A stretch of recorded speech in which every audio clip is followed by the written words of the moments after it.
20 വർഷം ശിക്ഷ അനുഭവിച്ച പ്രതികളുടെ ജയിൽ മോചനം പരിഗണിക്കണമെന്ന് ഹൈക്കോടതി. ഉപദേശക സമിതിയുടെ അനുകൂല റിപ്പോർട്ടുള്ള പ്രതികൾക്കാണ് ഇളവ് അനുവദിക്കേണ്ടത്.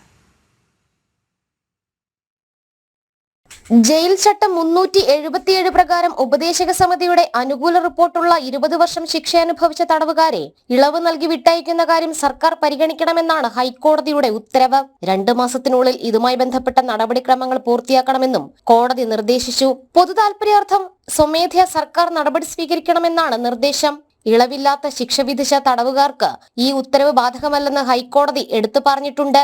ഉപദേശക സമിതിയുടെ ശുപാർശ കിട്ടിയിട്ടും 20 വർഷം പൂർത്തിയായ നിരവധി തടവുകാർ ജയിലിൽ കഴിയുന്നുവെന്ന സാഹചര്യത്തിലാണ് ഹൈക്കോടതിയുടെ നടപടി.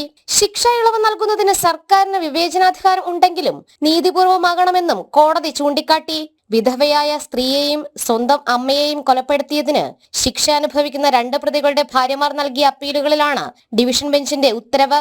ജയിൽ ഉപദേശക സമിതി അനുകൂല റിപ്പോർട്ട് നൽകിയെങ്കിലും ഈ 2 തടവുകാരുടെയും ശിക്ഷ ഇളവ് ശുപാർശ സർക്കാർ തള്ളിയിരുന്നു. കുറ്റകൃത്യത്തിന്റെ സ്വഭാവമടക്കം വിലയിരുത്തിയായിരുന്നു സർക്കാരിന്റെ നടപടി. എന്നാൽ കുറ്റകൃത്യത്തിന്റെ സ്വഭാവം കണക്കിലെടുത്ത് ശിക്ഷാ ഇളവിന്റെ പ്രയോജനം ലഭിക്കാതെ പോകരുതെന്ന സുപ്രീം കോടതി ഉത്തരവനുസരിച്ചാണ് ഇക്കാര്യത്തിൽ സർക്കാർ നടപടി കൈക്കൊള്ളണമെന്ന ഡിവിഷൻ ബെഞ്ചിന്റെ വിധി. ജനം, കൊച്ചി.